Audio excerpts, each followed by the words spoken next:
How's it going, everyone? Phil here. How's it going, everyone?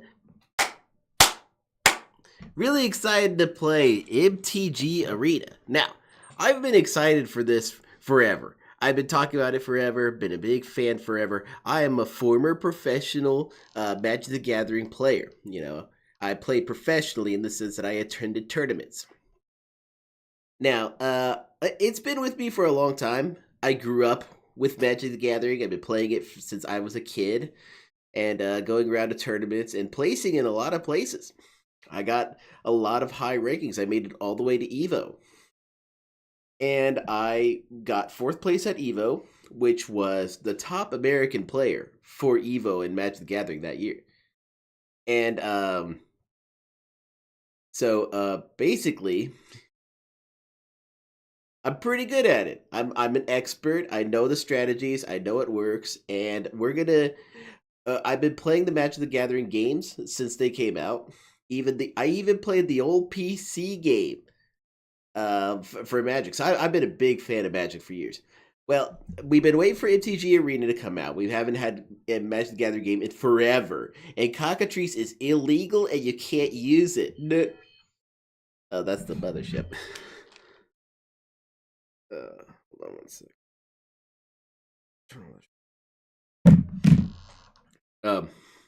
Huh? Anyway, back in character. So I've been playing Magic the Gathering for a long time, and we've been really excited for the new release of MTG Arena Edge of Eternities. Now, what does that mean? Well, Edge of Eternities came out a couple months ago, and I'm just now getting around to playing it. So I'm not gonna be playing the Lorwyn or the Avatar.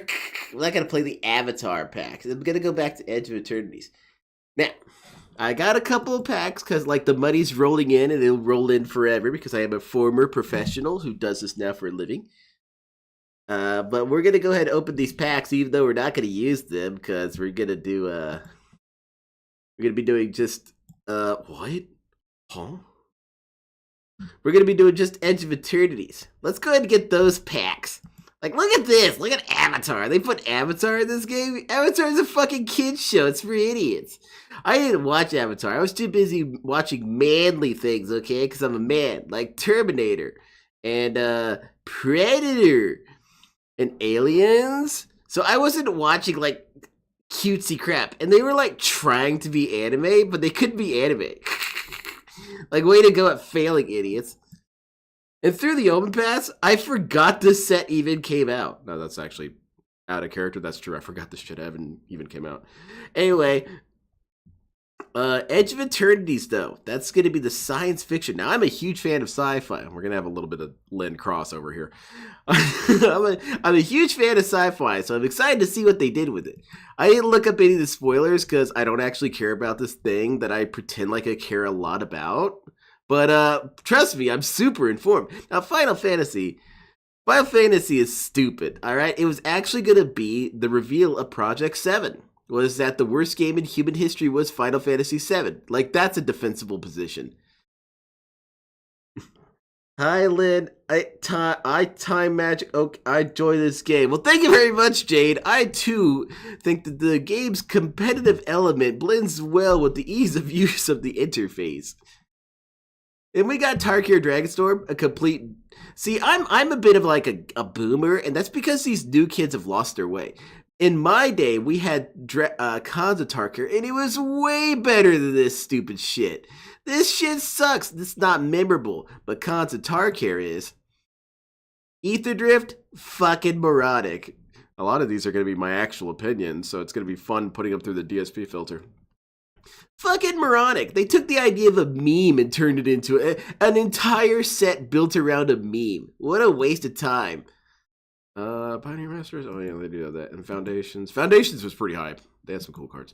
But I'm not going to elaborate on that. Duskmorn, another stupid. See, this is why, even when Magic succeeds, it fails. Because this setting kicks ass. But the story and the cards sniff butt. And that's because there's not enough of them. You need to be saturated in the universe. That's why I should have a 3-block model.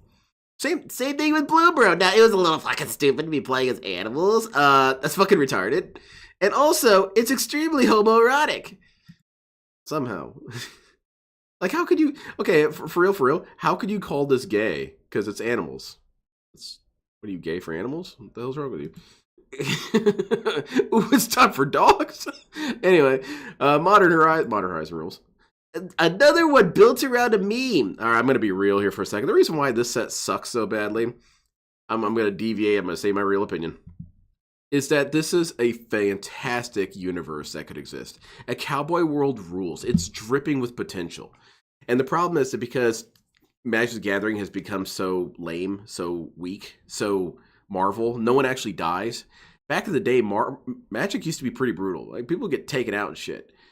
And it'd be cool to have them take this set more seriously, or this universe more seriously, because it kind of came off very goofy. Anyway, a Duskboard, another game. Wait, didn't I just cover Duskboard? Murder's a Krylov Manor fucking rule, dude. Best set.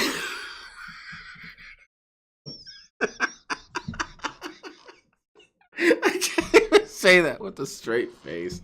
Murders at Karlov Manor was the shittiest thing I've ever witnessed. Ixalan's cool. That's all cool. Alright. I'm coming back down. Phyrexian shit was cool. Like, I like the aesthetics of Magic the Gathering. But holy shit, the commitment to the Marvel style of writing is abhorrent. Like, it should be some sort of thought crime. If you write like that anymore, it's a crime. Tarkir kicked ass. Anyway, let's go back to being a character. We're gonna play Edge of Eternities. Now, I'm a huge fan of sci-fi, so we're gonna get. I got some coins and shit. We're gonna get the 10. Where is it? 10 mythic packs. All right.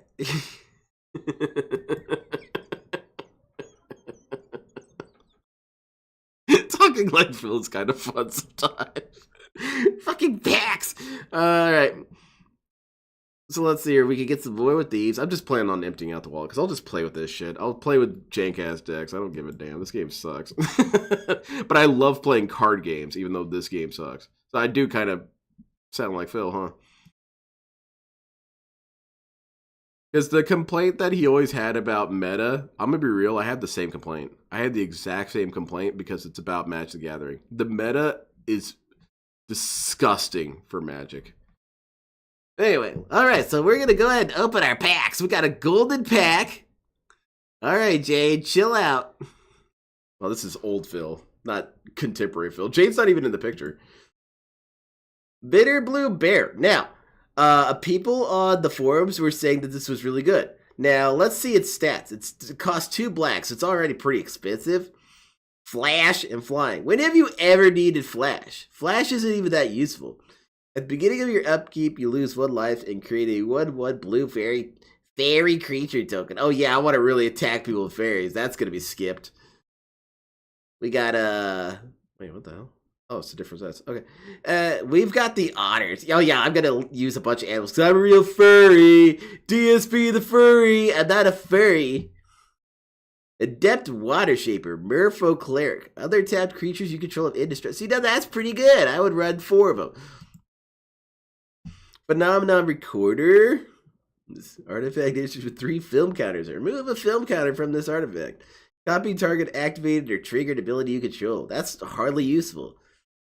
Champions of the Shoal. As an additional cost to cast this spell, behold a merfolk. So you can only use it in a merfolk deck. Well, I don't know if I'm only going to use it with.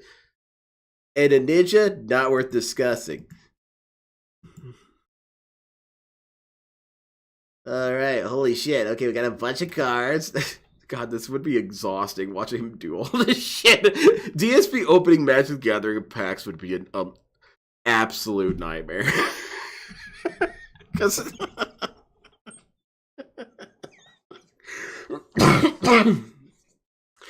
I kind of have it, my best friend is a Magic player like me, and he has the exact opposite pack opening mentality. Like, I get kind of anxious around him because me, I'm a ninja. I open up all my packs really fast, and then I kind of like fan them out and I scout hard, you know, That's a good card. That's a good one. It makes me feel like I'm a information ninja. He opens a pack. First card. Oh, okay. All right, that's pretty good.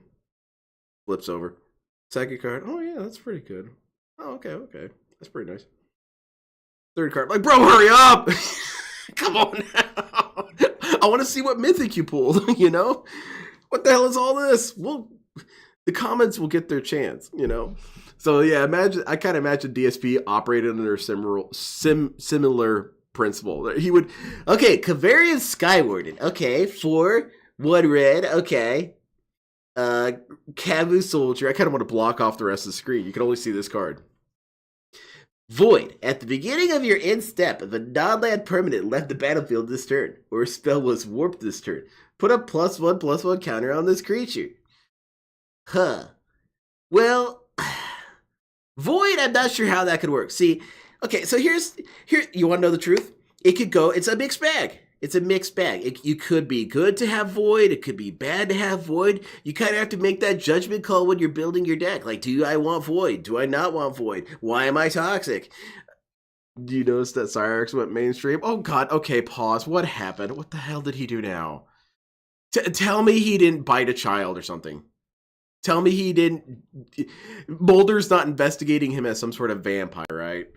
I can imagine Cyrax just going feral and biting someone, and the police have to come and shoot at him, and he like jumps and grabs onto the ceiling and starts skittering. Blip, blip, blip, blip, blip. Holy shit! It's a monster. Yeah, I can see Cyrax. So tell me he didn't do that. Except, please tell me he did. That'd be hype. All right, so now, because the bottom line is this: you never really know if. Oh my god! Damn it! That's what I wish DSP had gone mainstream for. Local pig roach threatens federal agents. Okay. I gotta get back to film mode. That is way too funny. That is gonna. It's gonna derail the stream. Now, but so the bottom line is this: when I went to Evo, see, I used to play competitively. You would have to at least have a good understanding of where the meta was. And so, like, you would know by then if you want to use this card.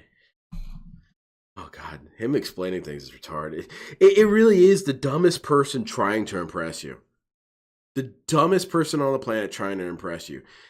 Like, bro, you're not impressive. He made threats and eyes. Holy shit. Well... they're going to probably think he's some sort of illegal immigrant Morlock, you know, or whatever those cave people were. Whatever the thing from The Descent was. Banishing Light. Okay, so there's a lot of cards like this, because Magic the Gathering, a lot of the creators are fucking lazy idiots, and so they recycle a lot of the same abilities because they're not creative anymore. This one's an enchantment.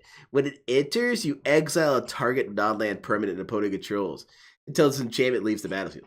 Okay. Now, Temporal Intervention. Another Void. See, now this is where the Void thing comes in. Do you want to build your deck around Void, or do you want to not build your deck around Void? Like, these are the important questions you need to ask yourself. Now, I, as a professional player, would ask myself each time, and I would mostly body everyone by paying attention. All right, enough film, my opinion. What's with this art? This art sucks, dude. This art isn't cool looking. It's very sanitized and bland. Sci-fi art is at its best when it's weird. The hell is this shit? It's so polished. But not polished. Run smooth. It looks gross. All right, anyway. God damn it. I can't bring up images right now. But look up the book Gore, G-O-R. No, I'm gonna be real. If you ever read these books, they're pretty horrible. They're pretty horrific. But the thing about it is that I was always fascinated by the cover art. The cover art always looked really cool on the Gore books because it looked like something I'd paint on the side of my van. And those are technically sci-fi. They take place on a planet that's across the solar system from Earth. And so it's got like space magic and they're, warriors and shit. And the book cover arts would fit so much better for the idea of space magic than this. What the hell is this? What kind of generic ass space shadow cult crap is this? And my cult looks way cooler than these bozos from my store. I've got a techno cult as well. They don't look like this. That's just generic. And also this art style, that's not how I envision them. I envision them more like kind of almost Cowboy Bebop, a little bit more dreary, more grungy.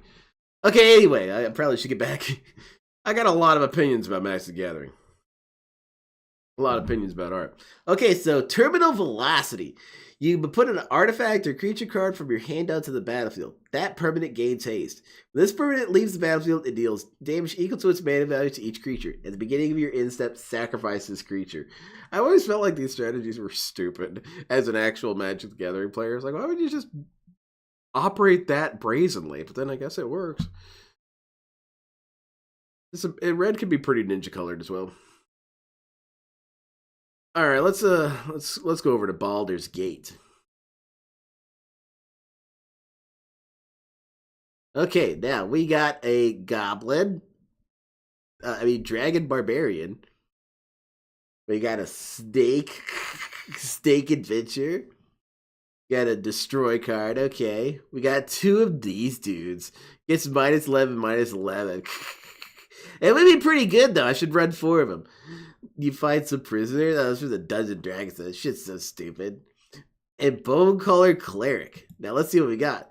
We got Ancient Bronze Dragon. Now, I was banning someone the other day for saying this card was good, and I was saying that it was bad at the time. But now that I've deleted the evidence, I actually always thought this card was good.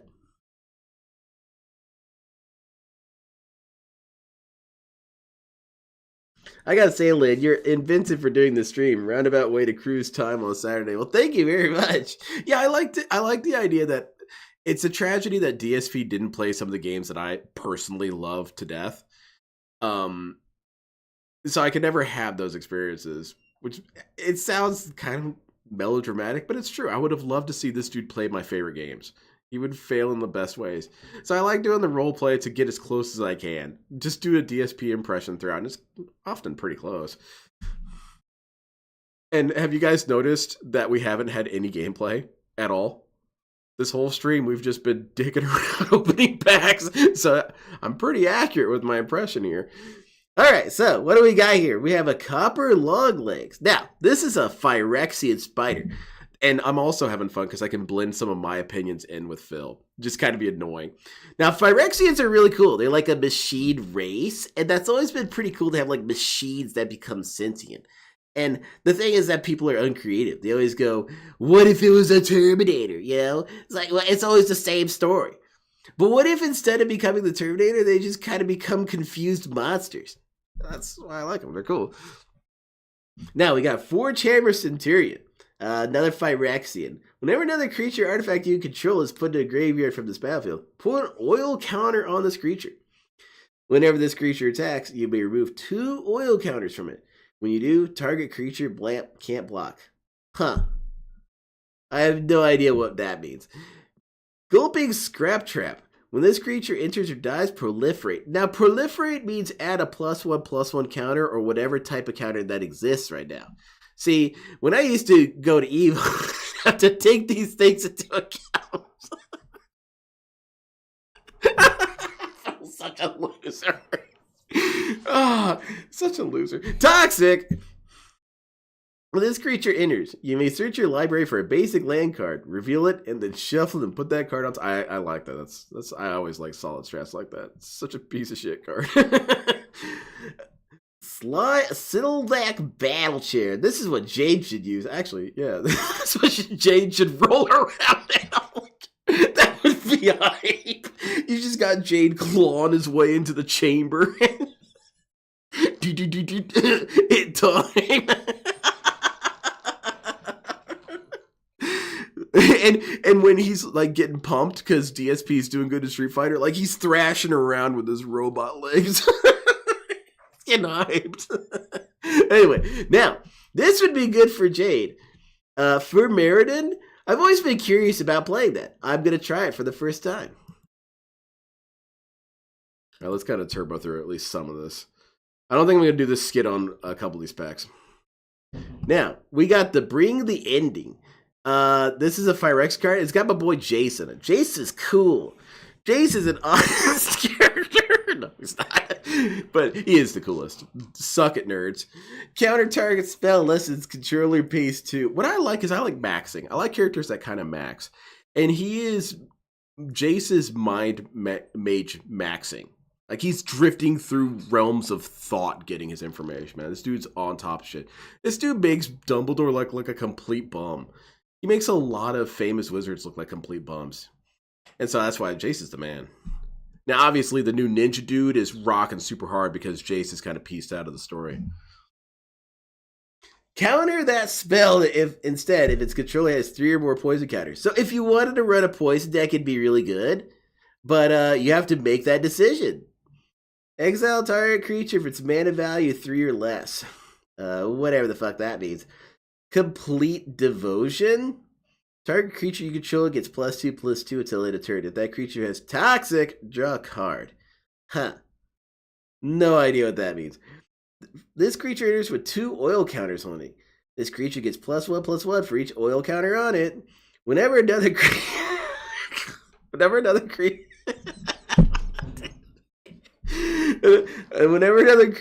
or artifact you control is put into your graveyard from the battlefield, put an oil counter on this creature.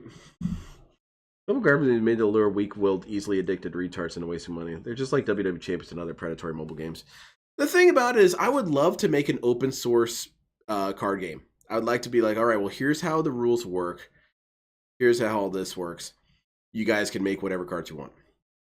And the meta will organically form because people will know, oh, these guys make broken cards. They're trying to do Yu-Gi-Oh shit, blah, blah, blah.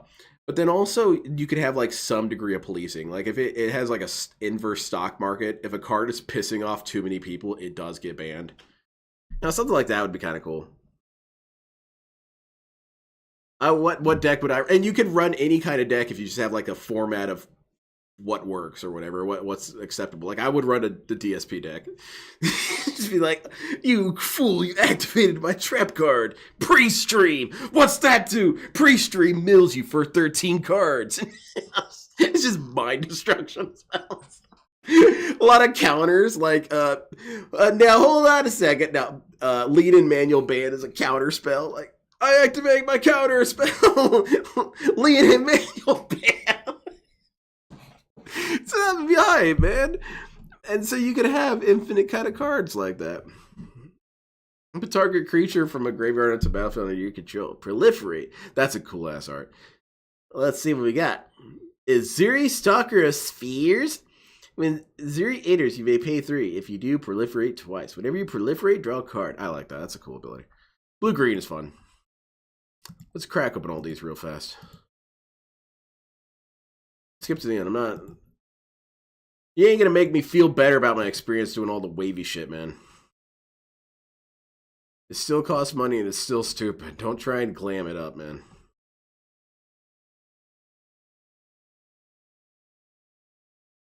Alright, Phyrexia, let's crack it open.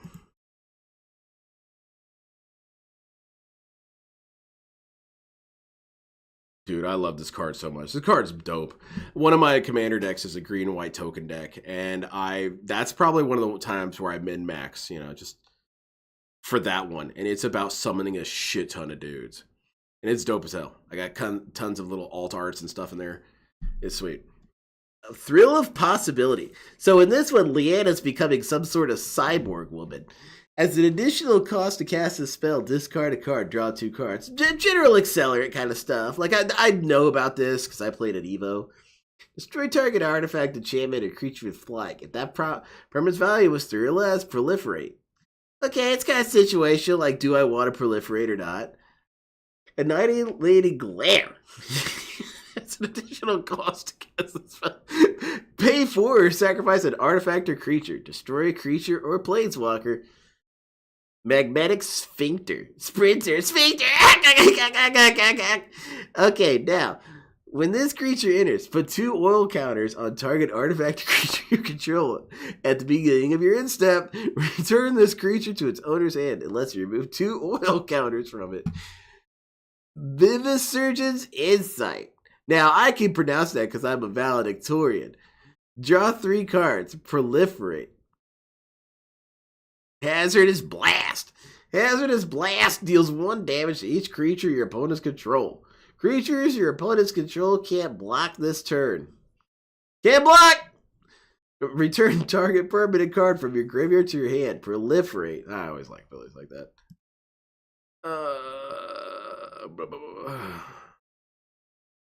Yeah, when it comes to Magic, I'm pretty pro green. It's blue, black, red, green, white for me, and it's kind of tied between green and white. I don't really feel a lot of pull towards either, but I suppose between the two, it's probably green. I like green. Okay, so we got Mechanozoa. Now, when this robot jellyfish creature, robot jellyfish, wow, they're really reaching here. This creature enters, tap target artifact or creature the opponent controls and put a stun counter on it. Okay. Command Bridge. Like, this could look so much more cool than this. What the hell is this? When this land enters tapped. When this land enters, sacrifice it unless you tap an untapped permanent you control. Galactic Wayfarer. When this creature enters, create a lander token. Lander token. Sacrifice this token. Search your library for a basic land card. Put it on a battlefield tapped and then shuffle. Okay, so it's like a reusable, whatever. Landfall. Whenever a land you control enters, you gain 1 life. These insectoid dudes look dumb to me. What the hell is this? Robot Bugman. Sky Stinger. Whenever this creature blocks a creature with flag, this creature gets +5/+0 till end of turn. Biosynthetic Burst. Put a +1/+1 counter on target creature you control. Gains reach, trample, indestructible till end of turn, and untap it. Pretty broken. It's kind of like the Ryu of the cards. Landfall. Whenever a land you control enters, this creature gets +2/+0 till end of turn. Pterosymbiosis. Whenever you put 1 or more +1/+1 counters on a creature you control, you may draw that many cards. Do this only once each turn. That's pretty high. Alright, what we got? We got Bombard.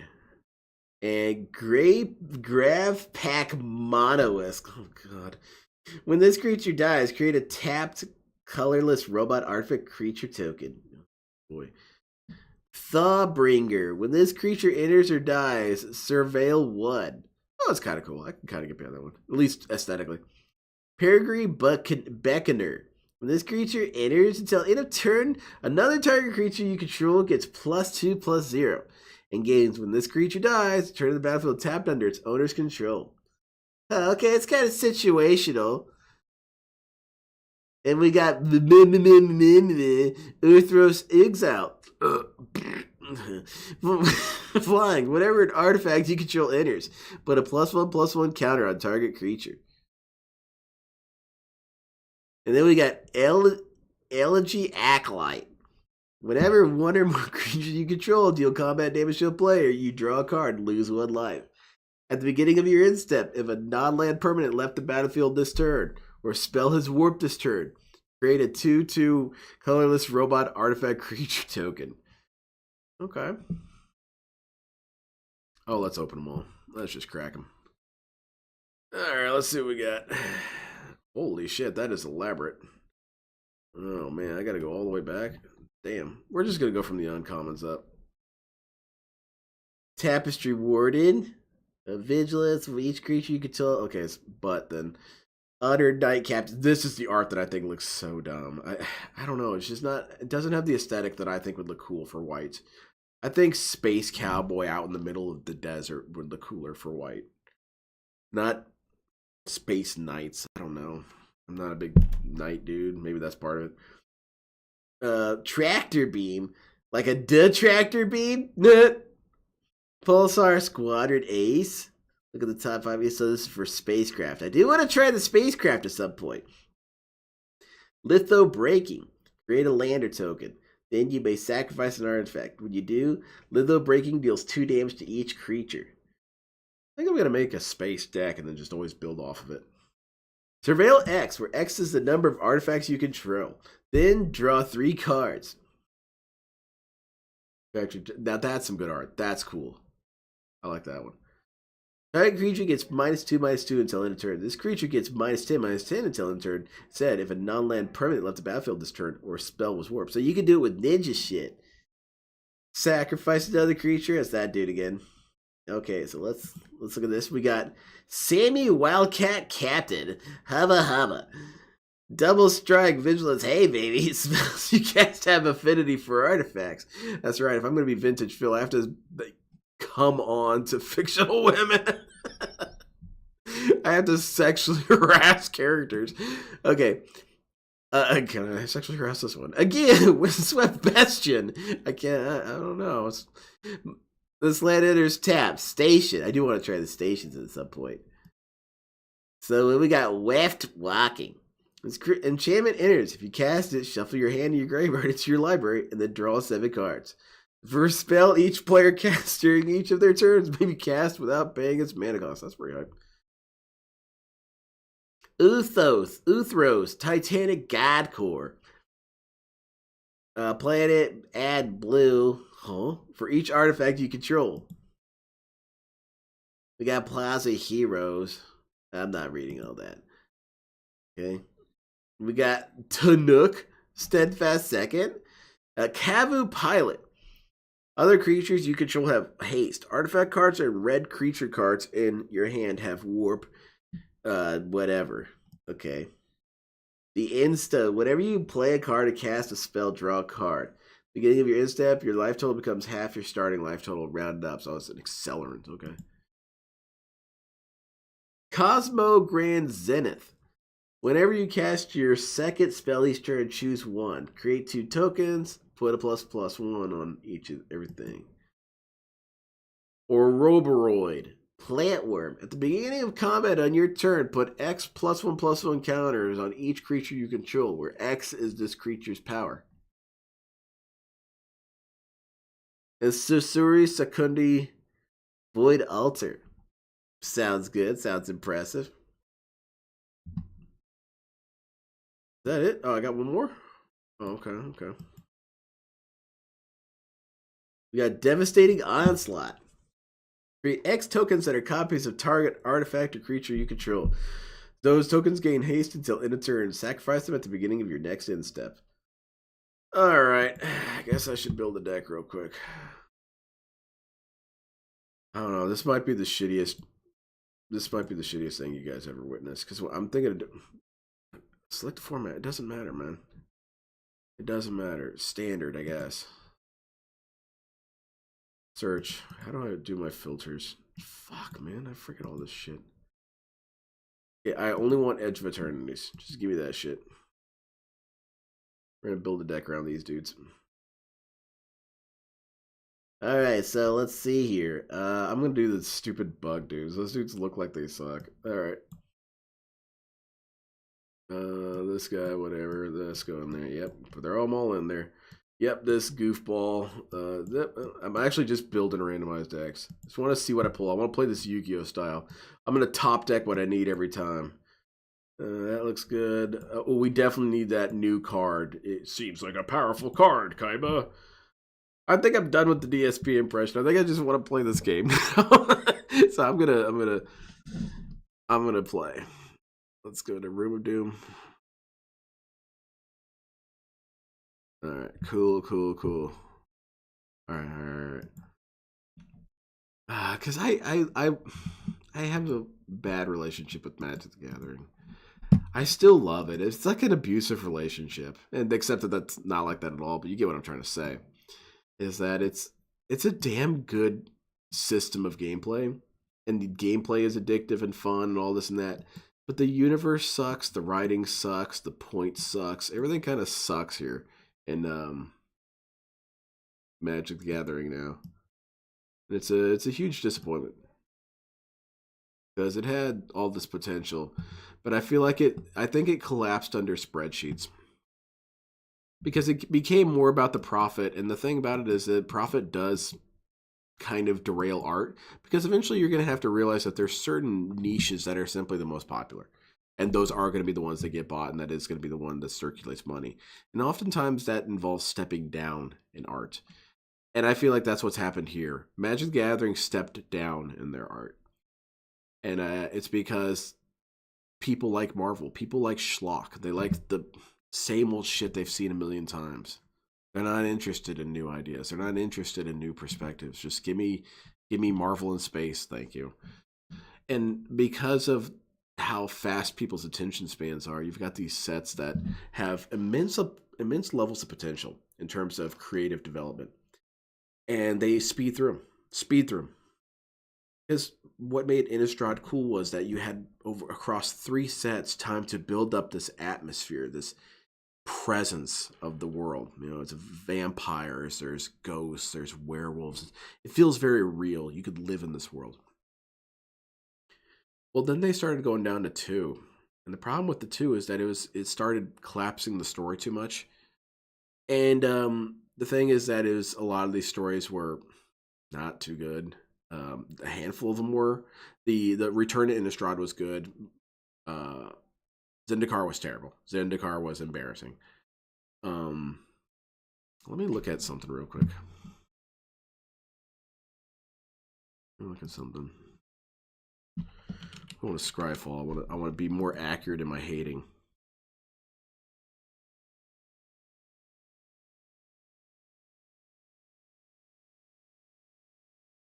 Okay, so let's see here.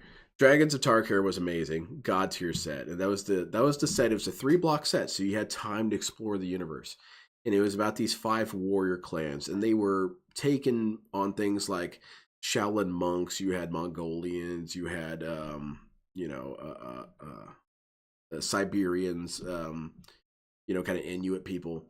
You had Southeast Asian dragon demon people, just snake people, and then you had the desert warriors, and I can't exactly place who they are, but that's a reflection of my ignorance.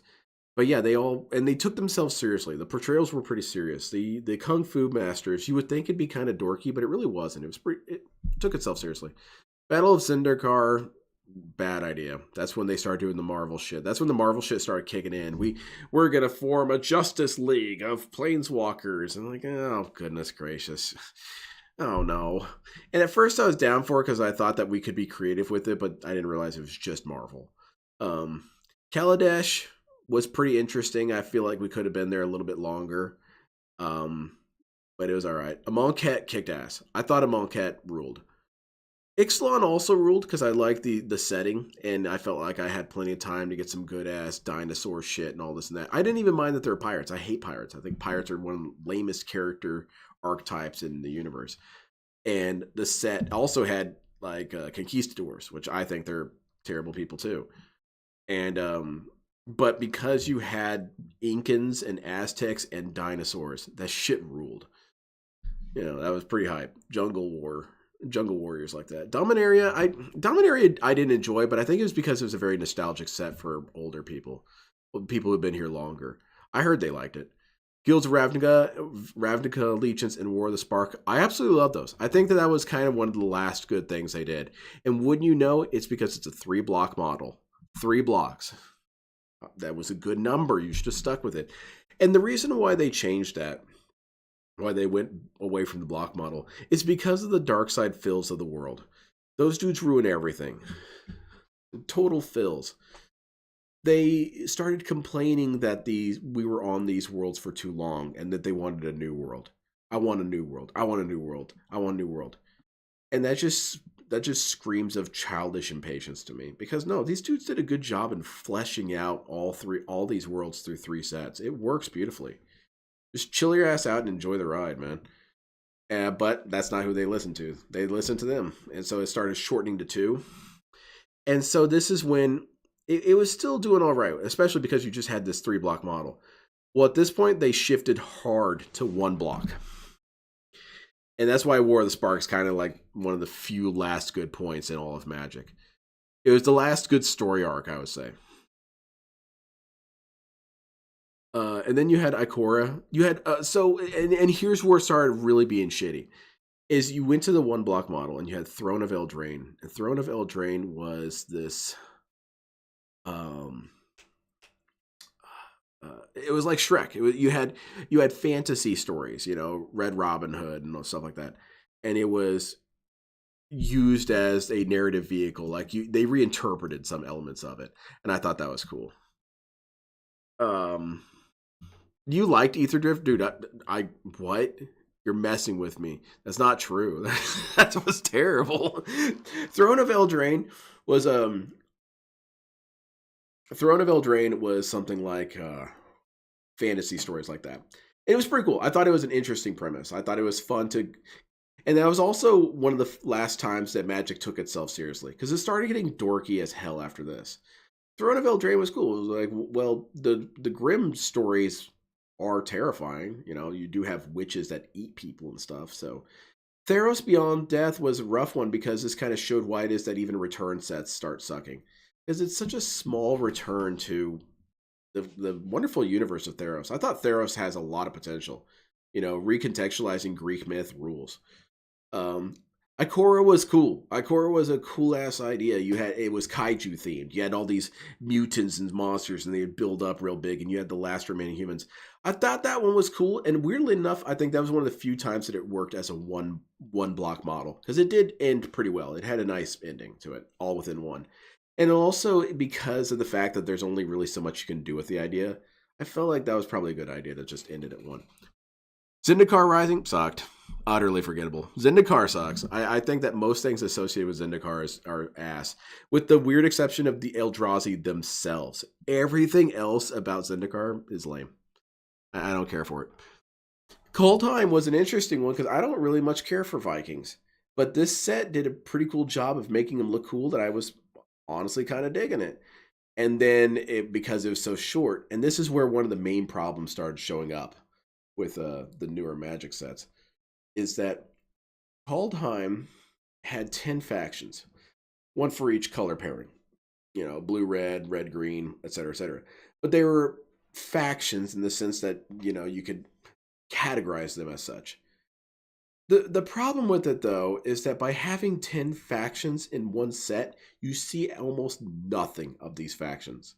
You see, they're minuscule in their presentation, and I feel that's a huge tragedy because some of these factions seemed like it would be really cool to see more about them.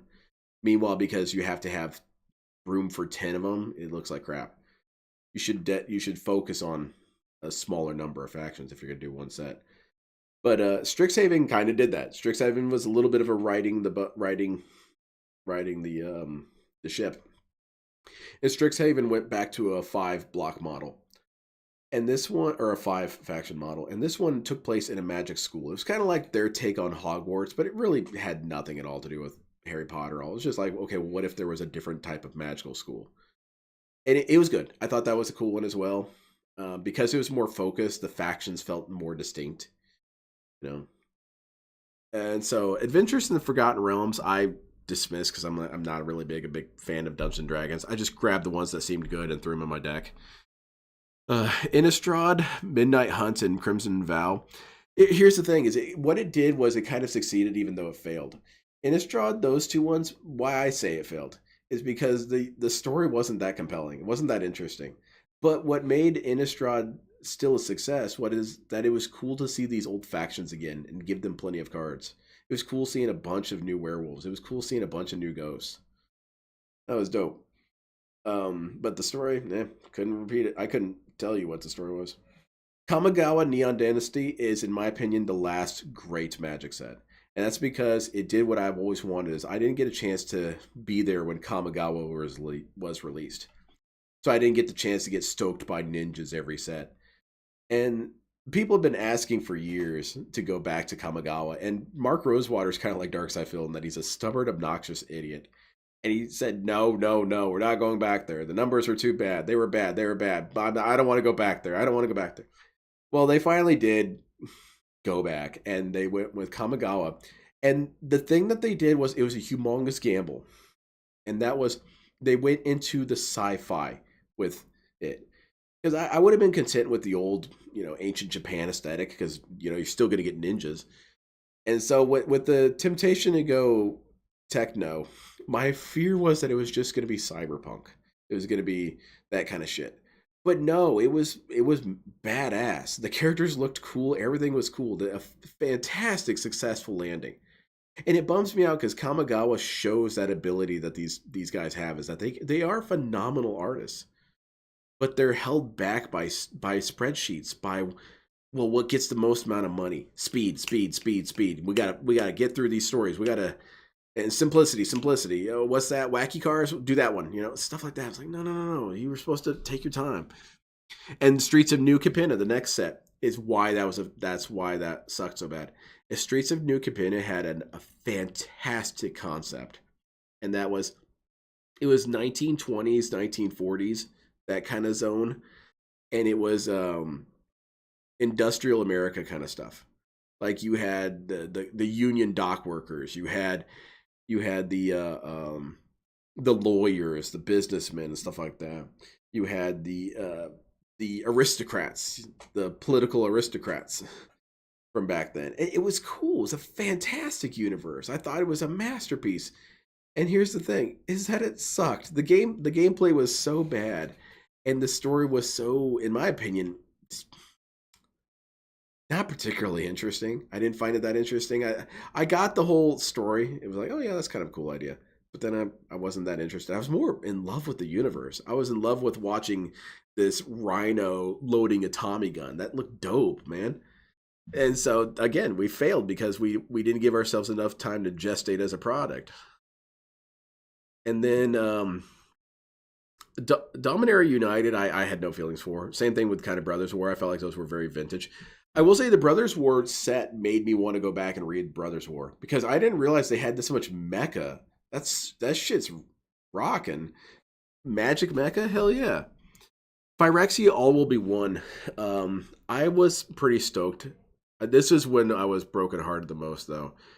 Is the Phyrexia All Will Be One it had so much potential. It had so much potential, and then it completely botched the landing.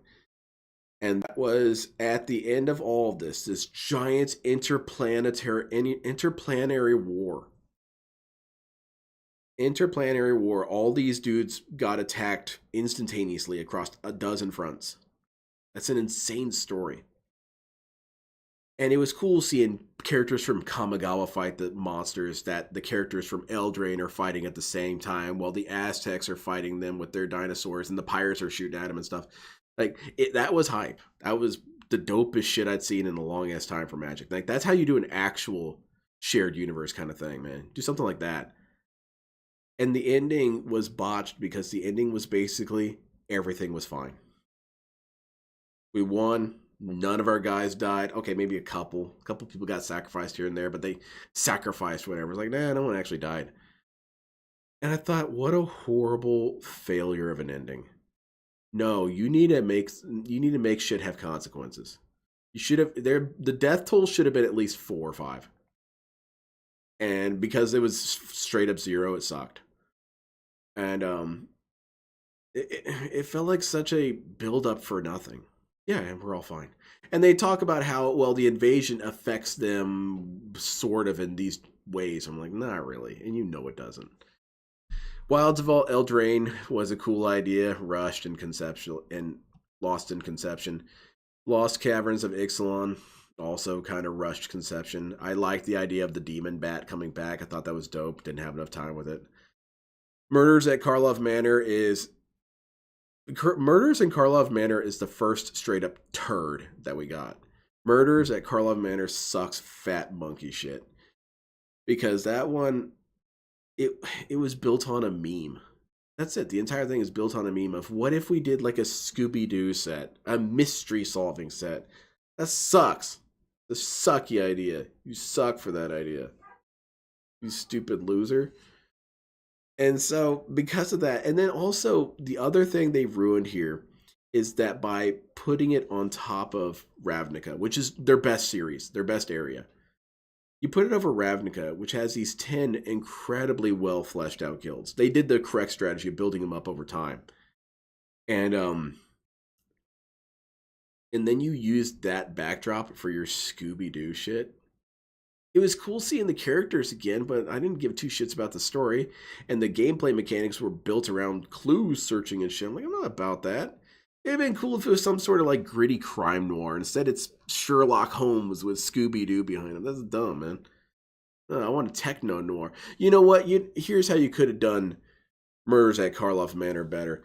Look up the movie Black Rain.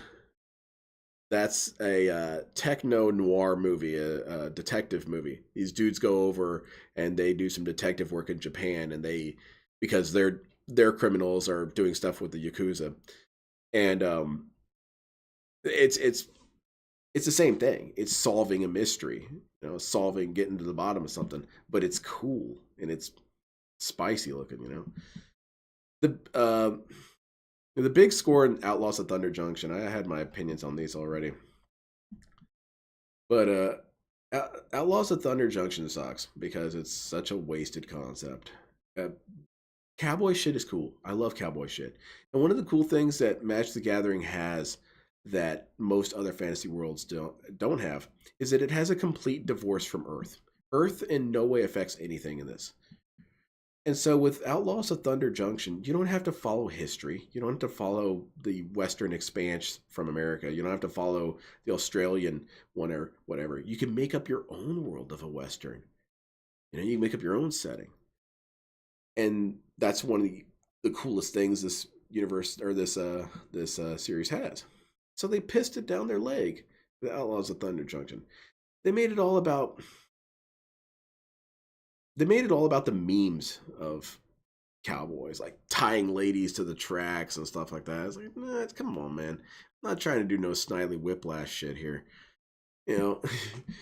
But yeah, it would have been cooler to have a bit more dark and gritty space desertry. That'd be dope. But it wasn't, and they were doing all the train robbery stuff. Definitely all the criminal stuff should be there. A lot of these stories would be better if they're a little bit darker in scope. Bloomborough is something weird because even though I just settled that, Bloomborough is a fantastic set. It is a beautiful set. I think the idea of animals being heroes or being the champions in their world, I think it's a beautiful story. I like the idea that mice tell stories of these kind of calibers. You know, I think it's dope. I don't like furries. Furries are lame. Furries ruin everything because you can't even have animals anthropomorphized anymore because of you dudes. We can't even have uh what was it? The bow and arrow dude. Robin Hood. We can't even have Robin Hood guy. But Bloomborough was cool because it was these animals and they went on a quest. And I liked how the animals had different themes. You had the blue red was the otters. I thought that was cool.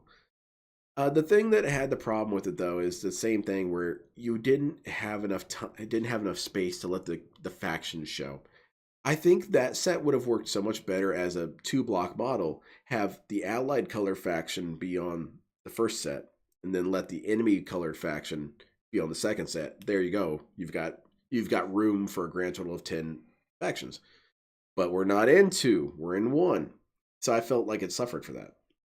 I was interested in the little lizard dudes. I thought the lizard dudes were cool. Just not enough about them. I didn't get a lot of time to check out their shit. Duskmourn is Duskmourn suffers from the same problem. It suffers from too many factions being represented because each of the 10 colors combinations are interesting. They're cool ideas. But I'd rather have, I don't know, across 2 sets would be fine.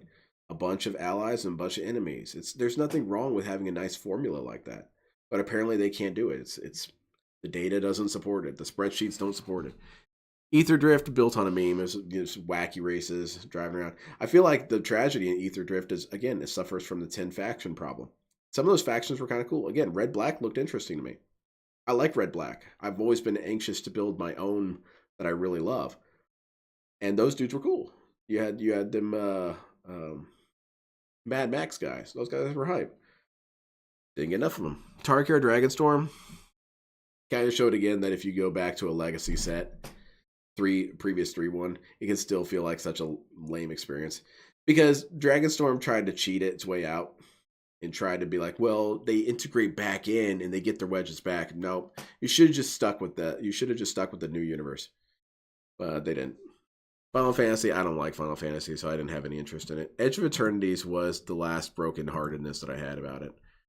And Edge of Eternities, Edge of Eternities hurts me so badly because like I said, I'm a huge sci-fi guy. So I've always been, ever since I first got into Magic back in college, back in what was like 2016. I forget when I went to college. I'm really bad at remembering my own life like that. I always thought, man, it'd be cool if Magic went to space. And space. Oh no, that's sci-fi. We can't do space. We can't do space. I'm like, what the hell are you talking about? There's tons of magic in space. Star Wars is magic in space. You know. But for whatever reason, there's this giant aversion to it. Well, by the time we finally arrive to do it, and I'm excited, I'm thinking, please just come on, guys, go back to that aesthetic self you guys used to be. They come down with the most lame shit I've seen in a while. I don't know. I think their guys look dumb. I think that these insect dudes look dumb. I think that these guys look dumb. I think it looks like AI art to me. I'm a mecha guy, but it looks so AI art. And I'm not accusing it of being AI art. I'm saying that it's not invoking something visceral. I'm not feeling it. Look how cool this guy looks. Look at his position. Look at how he's directing ships out. The problem is it doesn't look real. It looks fake. Because one of the coolest launch sequences ever is this zombie launching off the Raoloon, I believe it was. And it hunkers down, it starts flying out, whatnot. Everyone's kind of drifting around, getting out of its way. And then you got this. You got Buzz Lightyear. I don't know, man. It just doesn't look cool. What is this shit? I'm telling you, what would have looked better is if they hired the dude or people who did art reminiscent of the Gore covers. That would look cool. I also think it would be cool to lean into things as hard as you could. For example, you could have brought Greys back. Or not back, but like just an enemy called Greys. I mean, they're the Greys. Nothing's stopping you from using public domain characters. Greys are public domain, Instead, you give us weird night dudes who look weird. These lizard guys, I'm not really a big fan of. Not really a big fan of lizard guys. I'm kind of a ethnocentric sci-fi guy. I mean that in the sense that ethno in terms of space race, because humans have diversity. We and aliens have nothing in common, bro. We are not we're not your shit, But we're gonna serve the interests in the Galactic Federation in so much that we'll be a unified strength. But I don't know you, So sometimes whenever it's a bunch of aliens, I get kind of disinterested. And my story has a shit ton of aliens, but my characters are basically racist. I have no interest in your stupid shit. And the thing is that on the other hand, they're like, yeah, you're right. I'm not interested in your stupid shit. So let's work something out. And it kind of works out that way. But yeah, these bug dudes look lame. I appreciate the coloration. The colors are good with these guys. I don't know. I don't really like the armor. The armor looks too contemporary. Give him some vintage sci-fi armor. Yeah, it was a huge bummer for me. I was excited for it, and it sucked ass. Avatar, I'm kind of ambivalent to because I don't think it's an appropriate place for Magic. However, at the same time, I can't deny that they totally nailed it. It was a beautiful set, and I appreciated how they made the characters feel scary and feel impactful. Like Azula or whatever her name is, the lightning lady, she was cool. She's my favorite character from that show, and she was the most ninja. She knew what was up. And of course, people had to change her heart because being a ninja is a bad thing. No, being badass is never a bad thing. I mean, that's how Avatar 1, he out badassed the Fire Emperor. Same concept, man. Anyway, do you like what Shield? I like those dudes. I like those weird infernal monsters. I like infernal monster guys. Um, the Marvel Spider-Man again. Marvel. It doesn't even matter what the Marvel thing is. I see the 6 letters and I snarl. I hate Marvel. Marvel is disgusting to me. I hate DC. It is disgusting to me. It's the worst garbage content. Lorwyn eclipsed this newest one. Heartbroken, heartbroken, heartbroken, because they've started backtracking on what made these sets distinct in order to fit them into one block. Because what made Lorwyn distinct was that you had a whole ass double set for light day, or when the world was light, and then 2 sets for night. And so you had a commitment to the time period. You didn't go back and forth.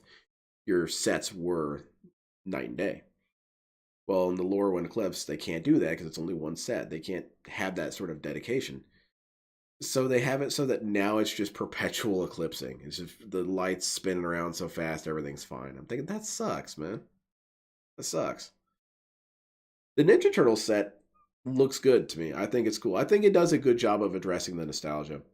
While at the same time, I enjoy all the ninja cards. They're cool. I do have my personal problems with the Ninja Turtles because I am of a particular type of ninja aesthetic, and that is lethality. And Splinter is a fool. Splinter is a fool. He's training these kids all wrong. But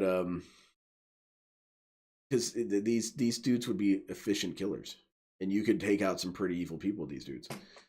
And you see that because every time they get beaten back by some, like Last Ronin, man, imagine these dudes were actually allowed to unleash their ninja potential and take these dudes out.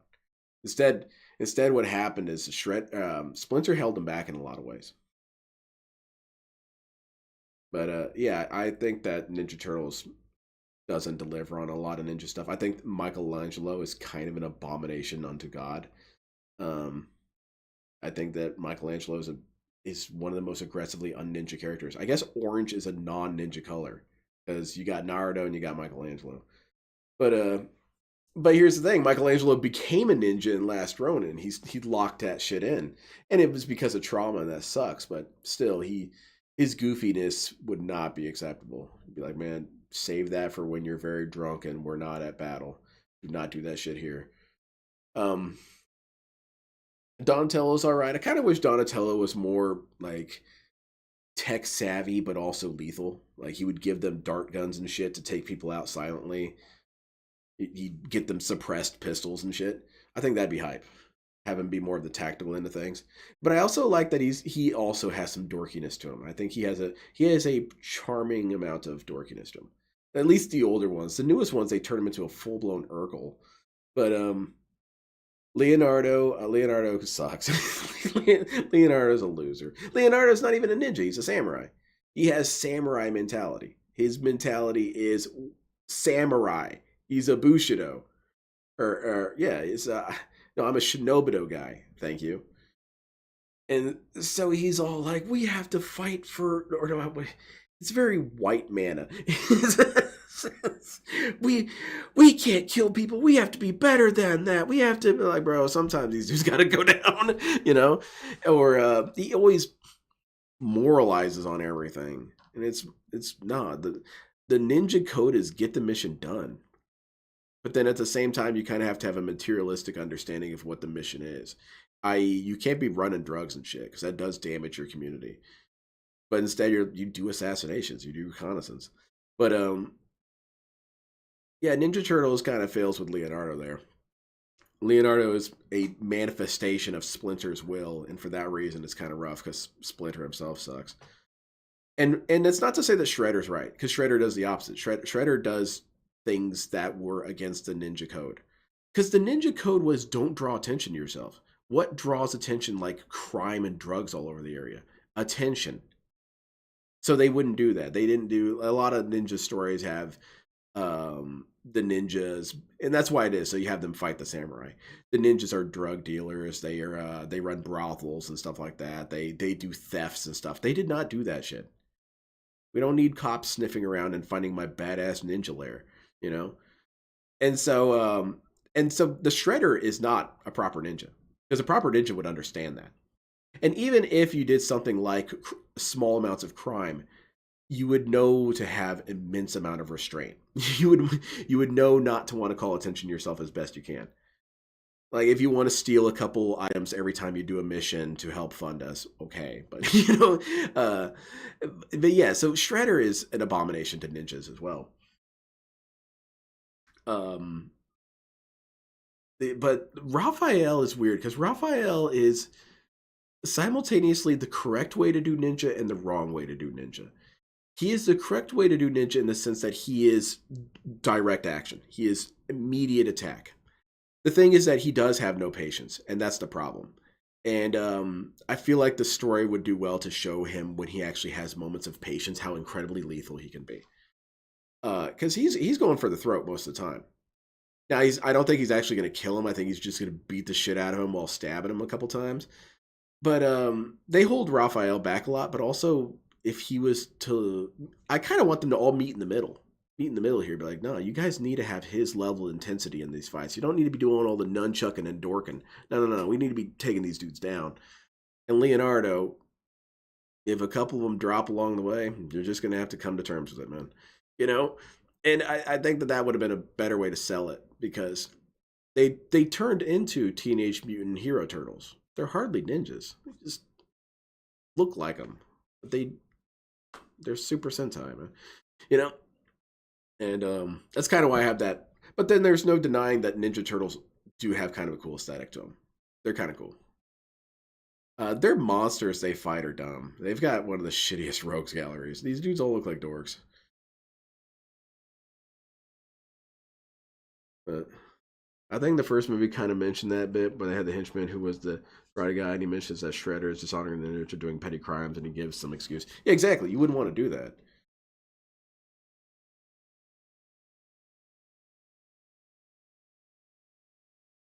And whenever I got in an argument with someone on Twitter because they don't understand aesthetic ninja versus historic ninja. They, for whatever reason, thought I meant they were the same thing.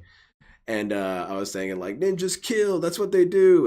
And this person comes in and she says, not true. Leaving a body would be dangerous. They would be hazardous to the mission. And I was like, okay, you're right, but that's not the point of what I'm trying to say. It's an aesthetic thing, you know. Oh, okay, I see. Yeah, oof. Ninjas don't make clouds and dress as a make naked woman. Ninjas don't. No, Sonic Jaded. No, don't get me started on Naruto. It's become a ninja discussion. I'm turning this shit off. It's. Ooh, you think it's time for ninjas? Yes. I don't care. Fucker. But thank you so much for the donation, Sonic. I really appreciate it. I really do. Thank you. But here's the thing: is Naruto doesn't have any ninjas because they're all goofy. They're all dorks, and the ones that are locked in and lethal, they're the bad guys or whatever. And even then, they don't have the kind of dope ass style I like to see in ninjas. They're all very colorful, and I don't know, man. They have various shades of black. Thank you. Do you think it's time for sexy jutsu? Like, what is all that, man? What is all that? Weird. It's not to say that Kunoichis didn't use sexual allure to their advantage and stuff. It's not to say they didn't do that. But what the hell is that? And also, it's so goofy and slapsticky. This is the pervy old man, and he shoots the blood out of his nose. The same old tired shit. It's the same old garbage. Well, how can you watch that crap? But, and then Naruto's up there doing speeches and whatnot and carrying on about, I'm going to be Hokage, believe it, blah, blah, blah, blah. And, it's like, shut up, man. You want to fight or what? And that's the thing, is all these enemies just let him talk. They let him talk. Because it's an anime. And, ooh, I should let him talk. Man, you should start caving his head in. That's why Jotaro is a ninja more than any character in Naruto. Because that's exactly how that fight would go. You know, they come walking in, blah, blah, blah. You're already taking a ninja off of his home field advantage by having him be seen. Because realistically, I'm just going to take you out by punching the back of your head in. But Jotaro versus Naruto. Naruto's gonna go, ha! You may not know it, but I'm Naruto Uzumaki, and I'm gonna become. Head is getting caved in. Jotaro is already summoned to stand. He's putting knuckles upside Naruto's head. And I promise you, he was probably gonna get like 6 shots in to his cranium before that Fox Demon even pops in. Because that Fox Demon often gets a lot of warning. You know, a lot of these battles, they're very announced. I'm going to use this. I'm going to use that. Very wizard shit. Ninjas don't fight like wizards. We fight like ninjas. So Jotaro would be punching his head in mid-sentence. I don't have to listen to all this stupid shit. I'm not listening to your speech. I'm putting you on the ground. And Naruto, I wouldn't be surprised, would have a bit of a concussion after that. You know, it's going to start getting a little blurry. And then at that point, it's too late, man. You could try and focus on all those jutsus. You're going to keep catching a bunch of punches to the head. And then, boom, time stop. Now I have 5 seconds to punch you in the head. And my dude moves super fast. So he's going to stop time, punch Naruto 30 times in the eye, unfreeze time. Naruto's gone unconscious. That's it. That's the end of his story.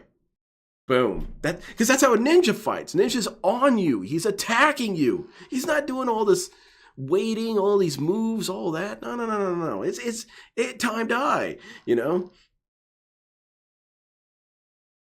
And that's why I have an issue with characters like the Ninja Turtles and stuff. Imagine Raphael fighting like that. You just got this team of foot ninjas and he's caving one of their head in and whatnot, you know, slicing one in half. Imagine all 4 of them in there just lawnmowering through these guys, because it's turtle power, man, because they do fight together. That'd be badass.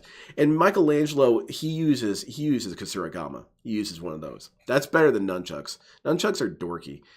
That's not true. Ninjas don't use nunchucks because that's not ours. It's not ours. It's cultural appropriation. Dude, that's Shaolin. Shaolin do that stuff. We don't do that. You know, but Kasuragama, swinging that blade around, chopping off some heads. Don's getting a spear, man. He's got to have some sort of edge on that so we can put one dude down, pick another one up, whatnot. And you can do slashes with different types of spears that are precisioned.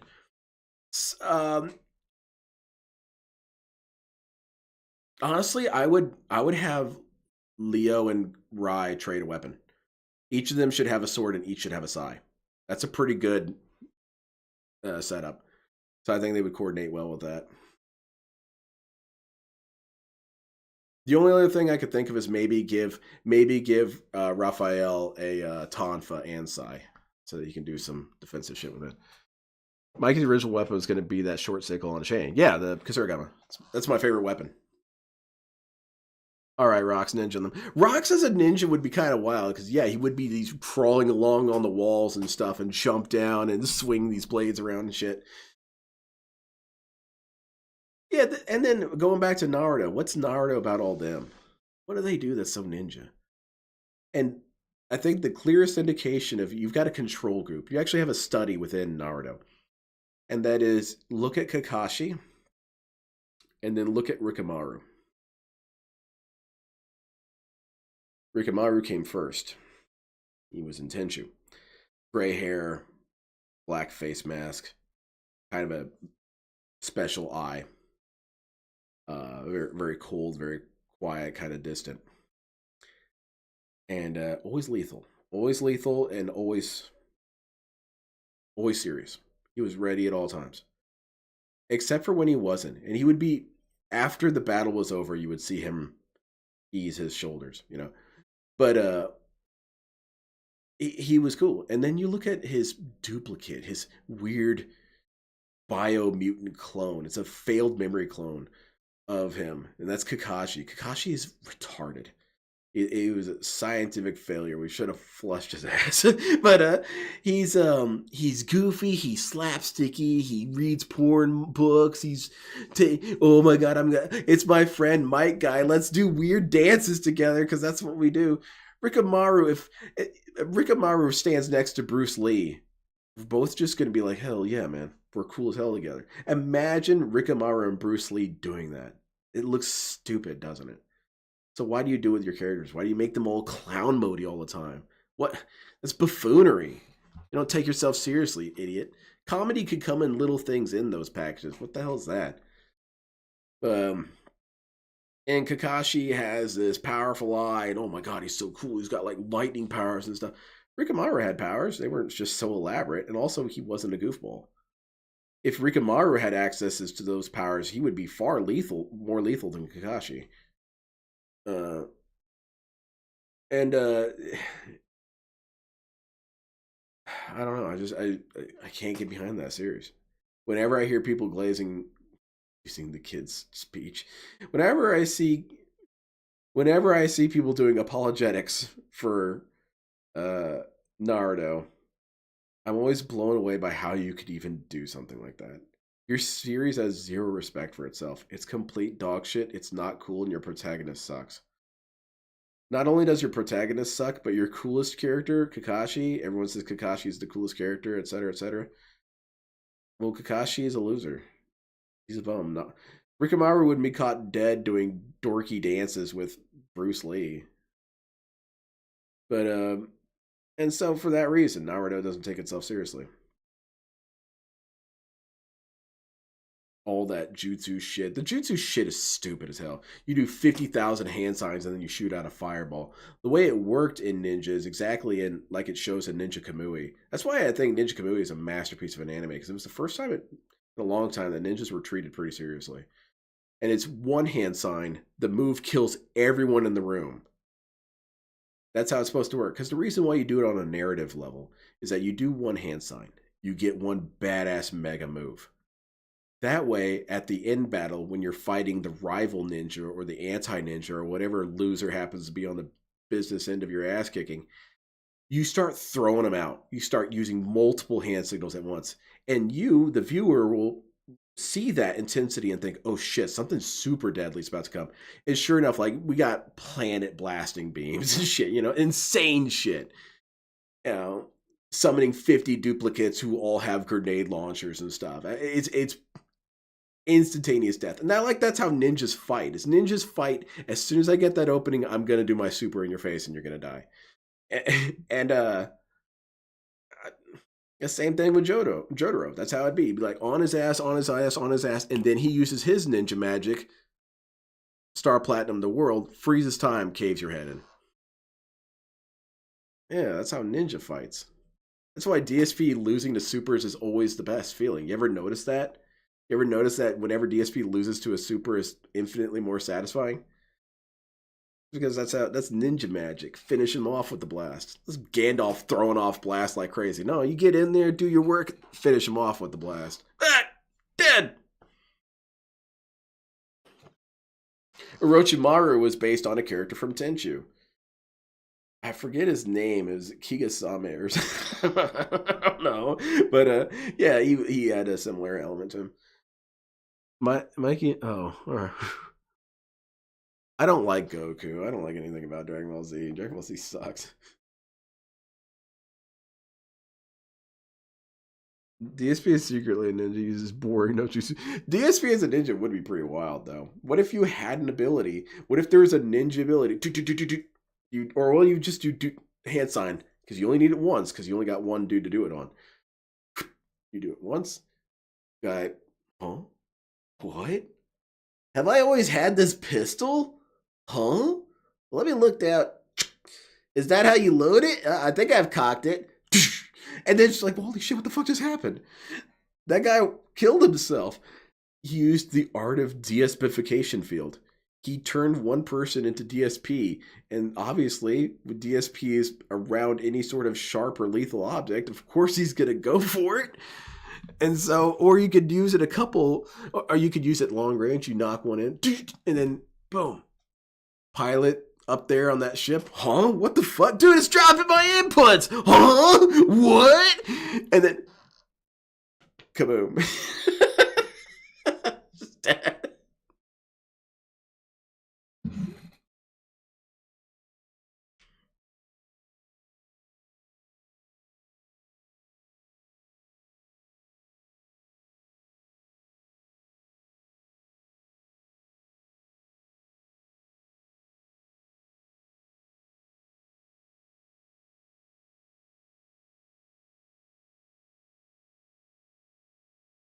Ah, Balrog, man. I don't know about all that. I'm excited for Neo, man. I'm stoked as hell. I'm gonna get high and play Neo. Be a ninja. Be a ninja. And I'm gonna be a reincarnating ninja. Because here's the thing. I'm a ninja and I'm playing this game, right? And I'm gonna be dying constantly. And you guys might be wondering, hey, wait a minute. I thought ninjas were immortal and couldn't be destroyed. Yes, that's correct. That is why I keep coming back. It is part of the game. My immortality is indicative of ninja nature. So, I'm glad we all had that conversation. In case you all think you want to say something slick. Man, that's gonna be fun as hell.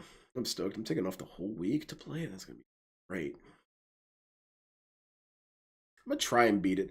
Honestly, if I don't beat it in that amount of streams, I'll probably just finish the rest off stream. Unless people are clamoring for a full playthrough. Millions of people need to subscribe for me to and all simultaneously comment, we want that shit. What else is ninjas?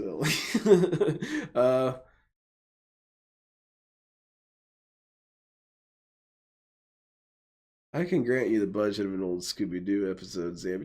Don't engage with Zambi. Zambi's terrifying.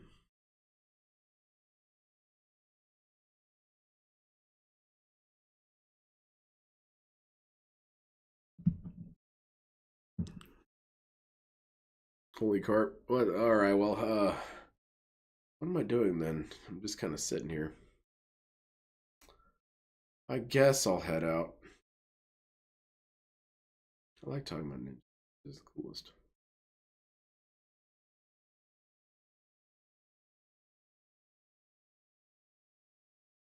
I would say so. Ninjas are the coolest, followed by mechs. And mechs lose to ninjas. Do feel and beg for money right now and play the rest of the game. Yeah, there you go. If you guys want to see this game continue, we need to start hitting support goals. I would want to be able to say that and not take it back. Just actually say it and not say, wow, imagine if I said that dumb shit. Be in character the whole time. I always worry if someone would just find me not attached to Phil, they would think I'm retarded. You know? I'm afraid of that. Magic the Gathering Avatar, huh? That's pretty hype. All right, guys, I'm out here. Have a fantastic rest of your day.